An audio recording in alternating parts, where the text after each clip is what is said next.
Hey y'all, what's going on? I'm out here at Jordan's property. We've been working on the feeders today. We actually we have two feeders out here, two feeders and two cameras, and one of them had been knocked over in a storm a while back, and we just hadn't got around to coming over here and setting it back up. So the hogs have been tearing up a really big area. They're all over the place, but this particular area here is probably 100 feet by 100 feet square. It's pretty messed up, and he come over here and mowed it with the batwing mower a little bit ago. And then we brought this feeder over here and set it up. Got it staked down with T-post. I've got the legs short. The legs, I've had this feeder for a long time, but the legs, it had like 4 sections and made it really, really tall, and it's kind of flimsy. So it's most sturdy when it's a little bit shorter like this. But I've got 3 T-posts hammered into the ground, and then that mule tape, this stuff right here, this mule tape, got it tied down with that on all 3 legs. It holds 4 bags of corn, 40-pound bags, and got the pig pipe right here. Big old pig pipe I built last year, and got it about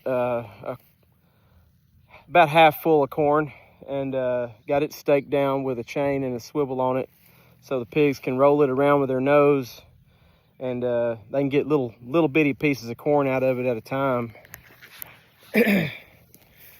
So a lot of hunters know this, but for y'all that are not familiar with this process, when I've got a little solar panel on this feeder right here, real cheap, like $35. I've had this feeder and camera and this whole setup for about 5 years, and I bought this little solar panel here for like 30 bucks at Academy, and it doesn't take batteries or anything. It's completely solar powered.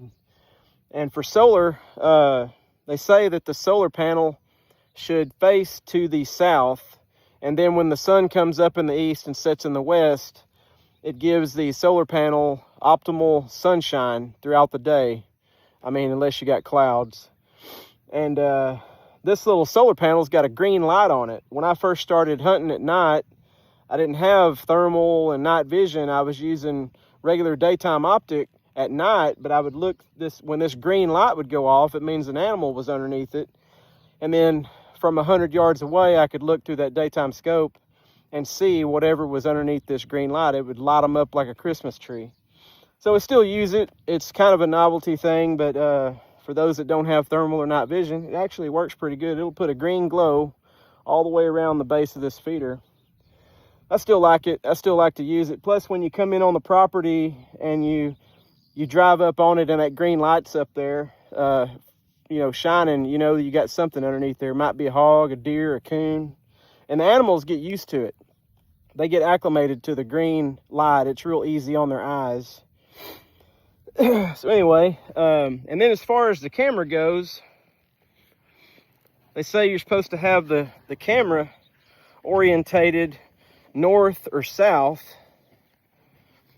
That way, when the sun is, rising or setting, or even up in the middle of the sky around high noon, then you don't get glare on your lens from the sun. So this is the view from the camera. Camera is facing north. The solar panel on that feeder is facing south. And then to your right, you've got the east, and to your left, you got the west. So the sun will rise and fall right over the top here. Then over there just slightly to the right, we got the pig pipe. So this is a really good setup.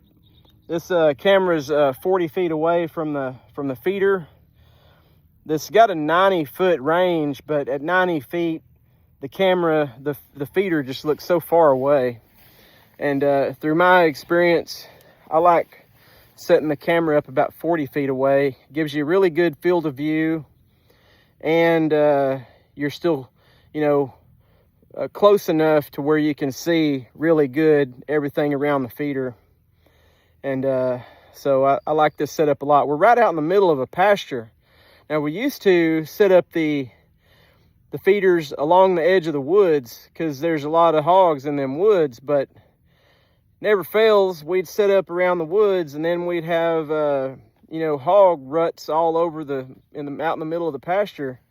So we just bring in the feeder to where the hogs go. Right now, this area that we're in right now, this is the most fresh, the most recent that they've tore up. Now, there's another spot about 100 yards north of the feeder right now, be right over there. I don't know if y'all can see that raw looking dirt over there. And I got another feeder in the back of the side-by-side here. This is Jordan's Polaris I'm using today. He's over there on the tractor mowing where the hogs have tore up. And so anyway, got the other feeder right here, and put fresh batteries in the feeders and new batteries, new lithium batteries in the cameras today. And so I'm gonna go over there and set up this other feeder. I got to run to the barn and get some more T-posts so I can stake it down and put a T-post up for the camera. We had the other camera, when this was set up on the top of the hill, it was just on a fence post. But yeah, I've been wanting to get out here and do this for a while. Been way behind on the hog hunting. I mean, hogs are just bad over here, and just ain't had a chance to get over here. And it's been so deadgum hot. I mean, it's hot today too, but we had an 1 1/8 of rain at the ranch yesterday and last, you know, and overnight, and really wet the ground pretty good. Knocked the dust down, puddled up the driveway and the road down to my house a little bit. But we really needed the rain, and it cooled us off for a little while, but man, it's back to being hot again today. But for hog hunters, you know, hogs, they don't sweat. They don't have the ability to sweat. So to stay cool, they have to stay near water. They have to stay in mud and water, and they roll around in it. And a lot of times during the day, in the heat of the day, they stay out, way off into the woods, up in swampy areas and stuff where you can't really get to them. And at night, when it cools off a little bit, they come out and forage around and eat and stuff. And so we're about to be in August. You know, July and August, the hottest months of the year, or, you know, in Texas, where I'm at. And September, still hot, you know. Some of October still hot too, but as we get through the winter, the summer, and it begins to start to cool off, there'll be more hog activity, you know, throughout the day. And we probably don't have any daytime hogs right now because it's so hot. But in the wintertime, you can come out here and get some daytime hogs. But anyway, about time we got these feeders set up and got them full of corn and all new batteries and everything. And I'll be looking at the cameras, you know, at the pictures. They send me pictures twice a day. I get a batch of pictures in the morning at 8 and a batch of pictures at night at 8. And we start getting some hog activity. Then we'll just have to start coming out here and giving them the old what for. And probably going to end up putting a trap out here. I think a trap would be much more efficient than shooting them. The neighbor over there, he had a guy trapping, and he was getting dozens of hogs at a time with them traps. But when you set up traps, then you gotta check them, or you gotta have a camera on them. And then when you get them, you know, get a bunch of hogs in there, then you gotta come and put them in a trailer, and you gotta have some place to take them. So we'll have to work on that. Have to find a place to take the hogs and sell them, which there's money in that. But, you know, it's time consuming. And you can't just leave hogs in a trap without food and water. I mean, I'm not, you know, that's not humane, even though they're just hogs. So when you get a bunch of hogs in a trap, well, you either got to go feed them, or you got to make sure they got food and water until you have a chance to load them up and haul them off. Plus, dead hogs ain't worth nothing. You know, if you're going to sell them, they got to be alive when they get there. You know, I guess some people would trap them and just go target practice on them and just shoot them all dead. But then you're going to have a pile of dead hogs that's going to stink up the place, and they're going to be in your trap, and you got to take them out, and it is probably a whole lot better, easier to fool with when they're alive. But anyway, wanted to show y'all the feeder setup here with the camera and all that. If you're wondering, the camera is, I had three, but the cows broke one. They are Spy Point Micro LTE trail cams.